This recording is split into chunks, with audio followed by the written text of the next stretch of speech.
My name is Grayson Walker. I built Walker Global from nothing but an old briefcase and sleepless ambition. I've signed deals worth more than most people will make in 10 lifetimes. I've owned penthouses in Manhattan, islands off the Amalfi Coast, and enough regret to fill them both. But none of it, not the wealth, the power, the headlines, prepared me for what I saw that night. So if you think you know what it means to lose something, you have no idea. You don't even know what you have. Or if you think you know what it means to lose something, stick with me, because the night I saw her again, I realized I hadn't just lost a woman. I'd lost everything that ever mattered. The rain came down like vengeance. It was one of those rare Chicago storms that didn't just fall, it attacked. Sheets of water smacked my windshield like nature was trying to get my attention. I was supposed to be in the back seat of my company car, sipping a scotch, debriefing from yet another board meeting about our PR disaster. But I drove myself that night. I needed silence. Not chauffeurs, not press briefings, not questions about why 2 women had walked away from me and both whispered the same thing when they left. You'll never be a father. That lie had followed me for years. So I did what any broken man does when he can't outrun his reputation. I drove, headlights cutting through the storm, wipers struggling, and then, just past the corner of 73rd and Lakeside Drive, I saw her, a woman, standing in the downpour, drenched, alone, clutching the hands of 2 boys who couldn't have been more than 9. They were barefoot. One of them was coughing so violently I could hear it over the rain. I slammed the brakes. I didn't know why at first. It was instinct, or maybe something deeper. Something that cracked open in my chest when I saw her face. Her scarf was soaked and plastered to her forehead, but I'd know those eyes anywhere. Naomi? I hadn't said that name aloud in 10 years. I rolled down my window, letting the storm whip into the car like a slap. "Naomi Ellis," I called. She froze. 1 second, 2. Then, like a ghost remembering it was alive, she turned. Our eyes locked. And just like that, my lungs forgot how to breathe.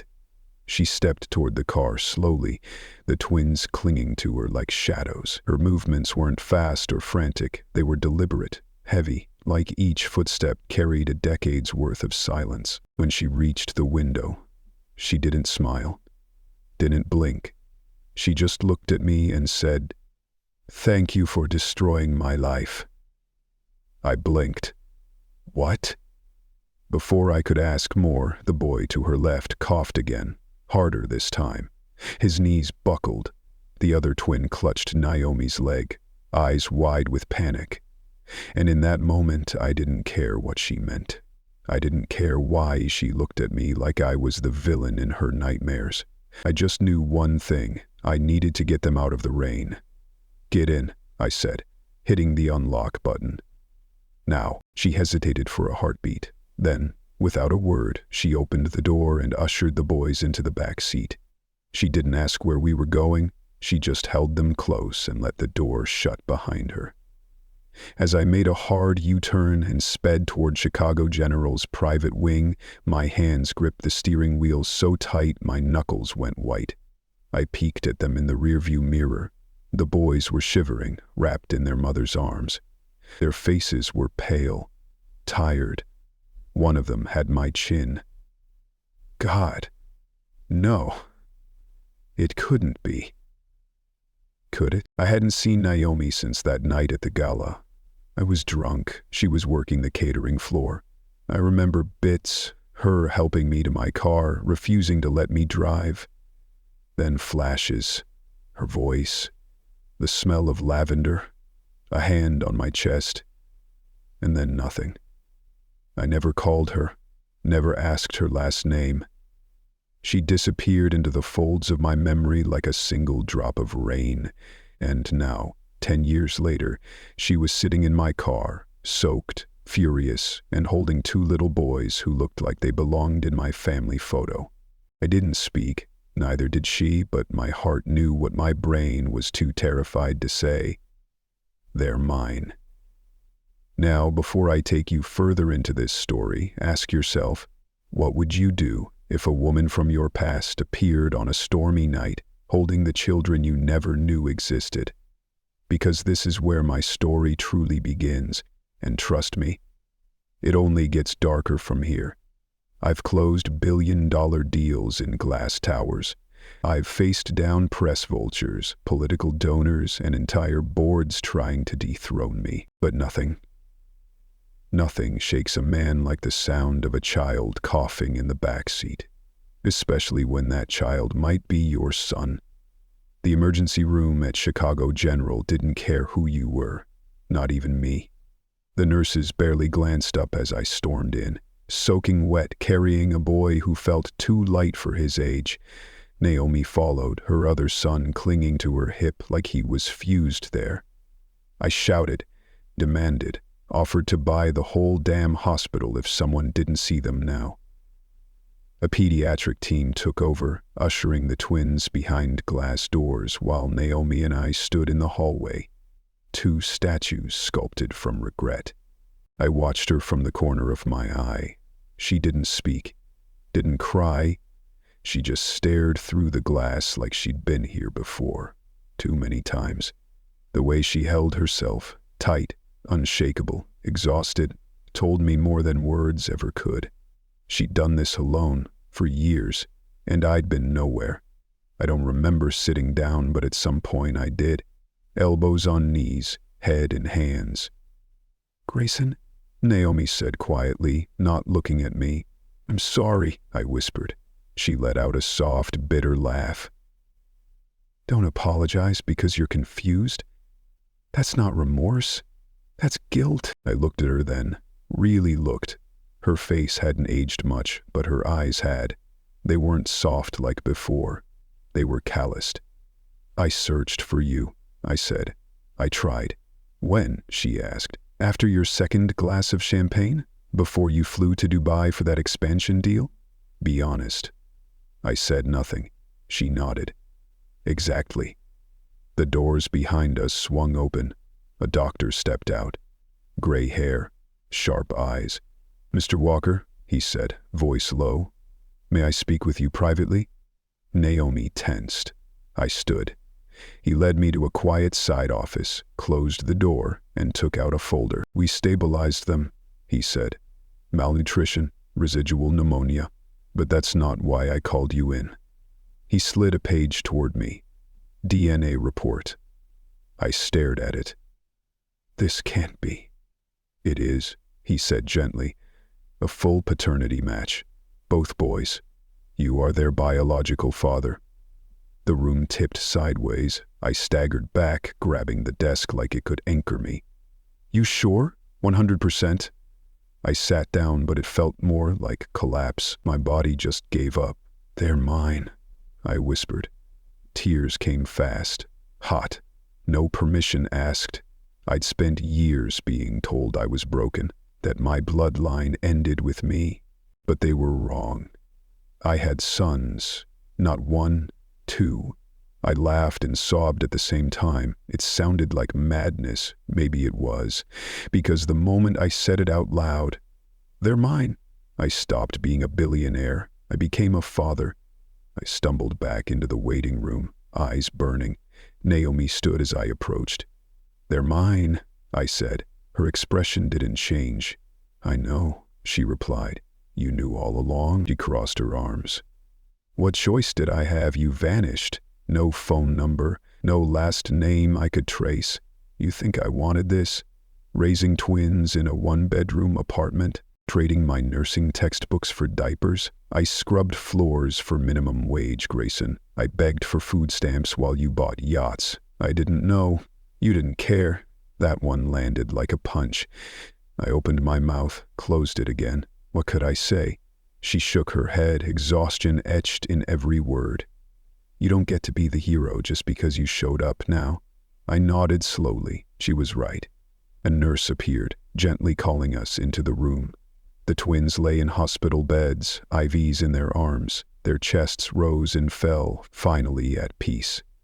Naomi rushed to them, brushing their foreheads, whispering to each. I stood back, afraid to step into a scene that didn't belong to me anymore. until one of them, Caleb, I think, opened his eyes and stared at me. "Mom," he whispered. "Who's that man?" Naomi looked at me, and for a moment she softened. She hesitated. Someone from my past, someone who just learned what he lost. I didn't deserve more than that, but when the other boy, Carter, reached out a hand toward me, tiny, trembling, trusting, I took it, and for the first time in my entire God-forsaken life, I felt like I was exactly where I was meant to be. I've walked through gilded lobbies and signed contracts beneath crystal chandeliers, but as I pulled into my own estate that night, headlights cutting across the manicured lawns and water fountain gardens, I felt something I never expected inside my chest. Shame. Because Naomi was sitting in the back seat, and I was about to show her everything I had. Right after I'd failed to show up when it mattered most, the mansion gates creaked open slowly, revealing the estate bathed in warm golden light. It was meant to impress. It didn't. Not her. Naomi sat rigid, arms curled around the boys as they slept, their little heads resting on her collarbone like they'd done it 1,000 nights before. Their hospital blankets clung to their shoulders like armor. She didn't say a word as we drove up the winding path to the front steps, but I saw her eyes through the rearview mirror. Not wide with wonder, just wary. When I parked and stepped out, the house staff rushed forward, confused and frantic. Towels, warm drinks, questions. Everyone jumped into action. But Naomi pushed past them, barefoot, soaked, and proud. She carried both boys in her arms like she didn't need anyone's help, like she never had, and maybe she hadn't. "I'll have the guest room prepared upstairs," I told the butler. "The one with the twin beds." Then I turned to Naomi. "Please, stay as long as you need. You're safe here." She looked around the marble foyer, the gold accents, the sweeping staircase. "Safe," she said flatly. "You think walls make something safe?" I didn't know how to answer that. Upstairs, she settled the boys into bed, pulling the covers over them with a tenderness that made something ache inside me. They stirred, but didn't wake. I stood at the doorway, watching, wanting to step in, not daring to. Finally, I cleared my throat. "I brought something." She turned as I held out a folded silk nightgown and a blanket. "It was my mother's," I said. Simple, soft. Naomi took it without a word. I should have left. I didn't. "I remembered something," I said. "From that night. You helping me inside, getting me water, you humming something." She didn't look at me. "You were drunk. I was stupid." She finally turned, arms crossed. "Do you even remember my name the morning after?" I stared at her, helpless. "No," I admitted. "Exactly." She stepped toward me, eyes burning. "You disappeared. I had no number to call, no last name to Google. I carried twins inside me while bussing tables. I sold my father's record player to buy formula. And you?" She gestured around. "You were up here, eating caviar, shaking hands with politicians." "I didn't know," I said, my voice cracking. "And that's the problem," she said quietly. "You never had to." I wanted to beg, but I'd done enough damage. Instead, I stepped back. "I have something for you." I pulled an envelope from my jacket. "It's not charity. It's a door." She opened it slowly. Inside was a letter of admission. Westbrook College of Nursing, her name printed in bold. Full scholarship. "Aid in advance." Naomi's breath caught. "You once said you wanted to be a nurse," I said. I remembered that much. She stared at it, then at me. But before either of us could speak, crash. The sound of shattering glass tore through the mansion. We both froze. Then the security alarm wailed, high-pitched and violent. Naomi lunged for the boys. "Stay down! Don't move!" I bolted from the room, adrenaline flooding every vein. Downstairs, the front sitting room was chaos. Rain poured in through a shattered French window. Curtains flapped in the wind. The marble floor sparkled with broken glass. Two of my guards had already stormed in, weapons drawn. "Status?" I barked. "No intruder found," one said breathlessly. But whoever it was, they knew where to hit. No cameras, no sensor triggers. I scanned the room, and then I saw it.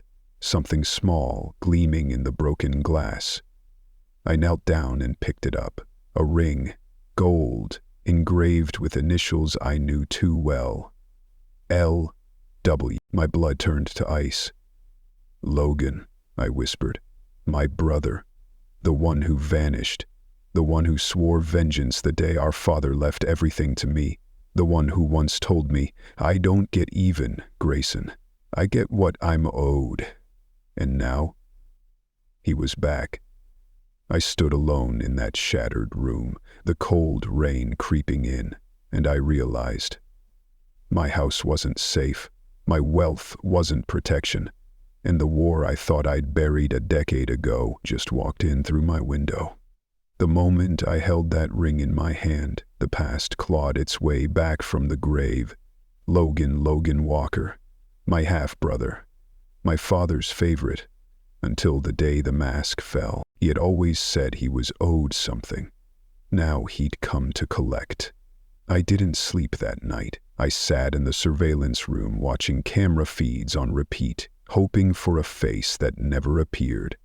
Whoever broke in knew exactly where our blind spots were. That wasn't luck. That was family knowledge. At dawn, I walked out of the control room and found Naomi in the kitchen. She was in a loose sweater and pajama pants I had someone bring her, standing barefoot, helping the chef whisk eggs while Caleb and Carter drew with crayons on the marble island. She looked calm, but her eyes weren't. They locked with mine the moment I entered. "You figured out who it was, didn't you?" I nodded. "Your brother?" "Yes." Her jaw clenched. "Why is he here, Grayson?" "Because he never left," I said. "Not really." I told her everything. How Logan had been set to inherit our father's empire until a fraud scandal nearly ruined us. How I stepped in to save the company. How our father rewrote the will, split everything 50-50, but made me the executor. Logan disappeared days later, leaving behind nothing but debt and a trail of threats. I thought he'd gone underground. Europe, Asia, anywhere far, I said, but I was wrong. He's been watching, waiting. Naomi turned her eyes to the boys. And now he knows about them. That made my blood turn to ice. 2 days passed. Security was doubled, motion sensors reprogrammed. I slept with my phone on my chest and a weapon in the drawer, but even with all the precautions, I never saw it coming. It was a Thursday.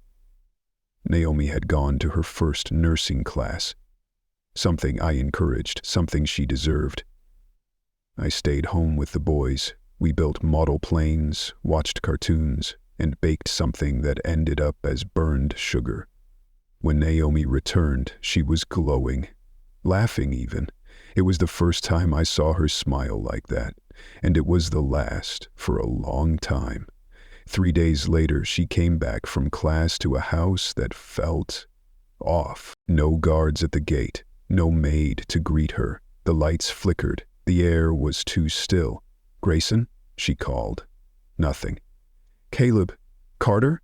Silence. She ran upstairs. The boys' room was empty, but the window, open, on the bed, a note. She read it once before collapsing to her knees. When I found her, she was on the floor, arms wrapped around her stomach like she was trying to keep her insides from spilling out. She held out the note with a trembling hand. I took it. "If you want your children alive, give me what's mine. You know what I mean. L.Y.W." The floor vanished beneath me. I stumbled backward, heart detonating in my chest. I'd spent my life protecting numbers, companies, reputation, but I had failed the only thing that truly mattered. Naomi grabbed my arm with a strength that startled me. Get them back, she whispered. Then her voice cracked, turning into something feral. Or don't come back at all. The mansion turned into a war room within the hour. Private agents, federal contacts, tech teams. I used every favor I'd buried over the last decade. Still, nothing. Until the phone rang. Naomi answered. I watched her freeze, then she whispered, "Logan." She put it on speaker. "You should have stayed gone, brother," Logan's voice hissed. "But since you didn't, I figured I'd take something you actually care about." Naomi's voice was steady. "Please, they're just boys. They don't know who you are. They don't even know what this is." "Oh, but I do," he said. "And I know what you're capable of, Grayson. I watched you steal everything from me with a smile. Now you get to watch what it feels like." "What do you want?" I snapped. "Everything," he spat. "The company, the legacy, the name." "Fine," I said. "You can have the shares, the money. Just give me back my sons." There was a pause. Then came the real blow. "I'll give you 48 hours, he said, voice calm now. "Or I'll start sending pieces." Click. Naomi dropped to the floor and let out a sound I can't describe. It wasn't a cry. It was what happens when a mother hears death whisper her children's names. I stood over her, shaking, and I made a promise that didn't feel like a choice. "I'm ending this," I said, "tonight." I was done begging for forgiveness, for peace, for time. Logan had taken the only two souls that mattered to me, and now he wanted to watch me break, publicly, permanently, the way he believed I had broken him years ago. But this wasn't about legacy anymore. It wasn't about money. It was about blood, and I was ready to spill mine if it meant bringing my sons home. I met Naomi in the boys' room. The blankets were still thrown back, the toys untouched, the air stale and hollow, like the house itself had gone silent without them.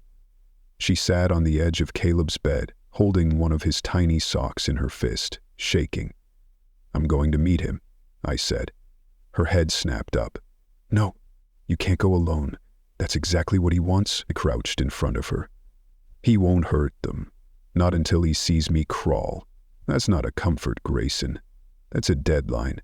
Her voice cracked, but her eyes stayed sharp. "You give him what he wants, he'll never stop. You think the company's enough? What's next? Your name? Your life?" "If it brings them back," I whispered, "he can have it all." Naomi grabbed my wrist. "Then don't go to him like a man giving up." She leaned closer, fire in her breath. "Go like a man setting a trap." We chose the location together. The old Walker family estate in Wisconsin. Our father's hunting lodge. No cameras. One road in, thick trees surrounding it on all sides. Logan knew the place, trusted it. And that would be his mistake. I called every favor I had left. Former federal agents, ex-military snipers, a private drone team. Naomi coordinated logistics with terrifying calm, speaking with agents like a seasoned field commander. But just before I left, she stopped me at the front door. "Bring them back," she said. Her voice was quiet, but there was no fear in it. "Or don't come back at all." I nodded. "If I fail, I die trying." She didn't blink. "Then I'll raise them knowing their father was a man who chose to fight." 3:41 a.m. fog wrapped the forest like a curse. My headlights cut through just enough to see the gravel road that led to the old lodge. I parked under a rotting tree and stepped out, holding nothing but a leather folder. The share transfer documents, signed, notarized. I walked into the clearing alone, and he was already there. Logan stood in front of the lodge, like a ghost in a brown trench coat, older, thinner, but with the same hungry eyes that haunted my childhood. "Well, well," he sneered. "Baby brother shows up after all." No guards, no games, I said. Just give me my sons. He tilted his head. Did you think it'd be that easy? From the shadows, two masked men dragged Caleb and Carter into view. Their hands were tied, their mouths gagged, my knees almost buckled. Let them go, I said, voice shaking. You can take everything. The company, the name, just give them back. Logan stepped forward. I don't want papers, Grayson. I want to see you beg. I want to watch you kneel like the little golden boy finally falling. I dropped to my knees without hesitation. Take it, I said, holding out the folder. It's all yours. Just let them go. One of the masked men stepped forward, yanking Caleb's shoulder, and then I saw it, the glint of a blade. Enough talking, the man growled. Let's end this. But before the blade touched skin, crack. A gunshot split the night. Screams erupted from the woods as agents swarmed the clearing. Drones buzzed overhead. Spotlights flared like judgment from the sky. The masked man dropped his knife and tried to run. The other fell to his knees. Logan turned, panic, sprinting toward the tree line. I tackled him to the ground, fists flying. You don't touch my sons, I roared, slamming him against the dirt. Blood soaked into his collar as cuffs snapped around his wrists. Carter cried out. I ran to them, pulling both boys into my arms, tearing off their gags. I'm here, I whispered, over and over again. I'm here. I've got you. You're safe now. They sobbed into my chest. Caleb's hands clutched the back of my shirt like he thought I might disappear. I didn't. I held them tighter than I'd ever held anything in my life. By sunrise, Logan was in federal custody, facing charges that would bury him. But none of that mattered to me, because as the sun broke over the trees and I loaded my sons into the backseat of the SUV, I knew what mattered. Not stocks, not reputation, not the empire I once believed was everything. Family. And for the first time in 10 years, I wasn't alone anymore. I always thought the hardest battles were fought in boardrooms. That was before I carried my sons through the front door of our mansion, still barefoot, still shaking, while Naomi fell to her knees in the foyer, sobbing as she pulled them into her arms. That sound she made, it wasn't relief. It was the sound of a mother cracking open after holding herself together too long. I stood there watching them, throat burning. She looked up at me with tears streaming down her face. You brought them back. I nodded, unable to speak, and then, for the first time, she reached out and pulled me into their embrace. The next few days passed in a blur of press, police reports, and private phone calls I didn't take. Logan's arrest made national headlines. Billionaire's brother behind kidnapping plot. But none of it mattered to me. Not anymore. Because every time I looked at my sons, eating cereal at the counter, dozing off on the couch, wrapping their arms around Naomi's waist as she made pancakes, I saw something bigger than revenge or legacy. I saw redemption. 2 months later, Naomi walked across the stage at her nursing school graduation. Valedictorian. She wore white, stood tall, and delivered a speech that made grown men cry. I sat in the front row, gripping the hands of my sons like lifelines, clapping louder than anyone when they called her name. After the ceremony, I met her just outside the hall, under the fading glow of sunset. You didn't just survive, I told her. You conquered. She smiled, eyes glistening. Only because you gave me the chance. I reached into my coat pocket and pulled out a small velvet box. Her breath caught. Naomi, I said, I'm not asking you to forget. I'll never earn that, but I'd be honored to build the future we should have had, together. I opened the box. Inside, a simple gold band. No diamonds, no fanfare, just her initials engraved inside. N.E. Ellis, Naomi Ellis Walker. She stared at it. Tears brimmed, but before she could speak, my phone buzzed in my pocket. Unknown number. I almost let it ring. Almost. I picked up. Grayson Walker, I answered. A voice, low and unfamiliar, hissed through the line. You think Logan was the only one? My smile faded. Naomi saw my face change. What is it? The voice continued. You took what belonged to others. Logan was just the first. Now it's our turn. We're watching. Click. The line went dead. I stared at the screen. My hand had gone cold. There's someone else, I murmured. Naomi stepped closer. Another threat? I nodded slowly. We just ended one war, and another one is waking up. That night, after the boys were tucked into bed, I sat alone in my study, flipping through the last of my father's old documents, looking for anything, answers, names, warnings. Instead, I found a letter, handwritten, tucked into a sealed folder. I recognized the penmanship instantly. My father. I opened it. Grayson, if you're reading this, then you've inherited everything. But know this, you were never the only one. Years ago, I made a mistake. Another child. One I never claimed. I left something hidden for them. If they find out, you may not be safe. My heart stopped. Another heir. Another piece of bloodline I never knew. I picked up the phone and called my security chief. Double everything, I said. No one enters this property without clearance, not even family. Later, I found Naomi on the back porch. She was in her robe, holding a cup of tea, watching Caleb trace constellations in the night sky. I sat beside her in silence. She leaned her head on my shoulder. He asked me earlier, she said softly. Who? Caleb. He asked if good things only happen when dads come back. My throat tightened. What did you tell him? I told him. I never stopped believing, even when I had every reason to. I kissed her forehead. You kept our family alive long before I even knew it existed. She looked up, and now? I reached into my pocket and held out the ring box again. She opened it slowly. Yes, she whispered. My eyes met hers. You mean it? She took my hand. Let's build that future, but this time we fight together. 5 years later, 2 jets touched down at O'Hare Private Terminal.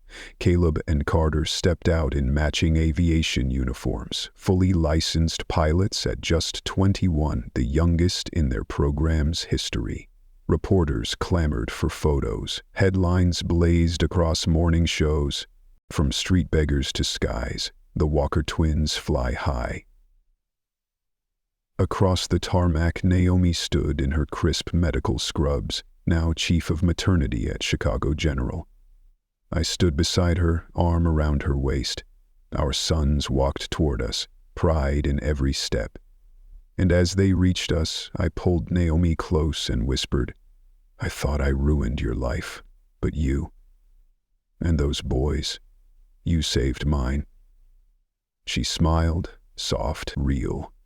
Sometimes, she said, God uses broken things to build the strongest homes, and for the first time in a long, long time, there were no shadows chasing us, just sunshine and second chances.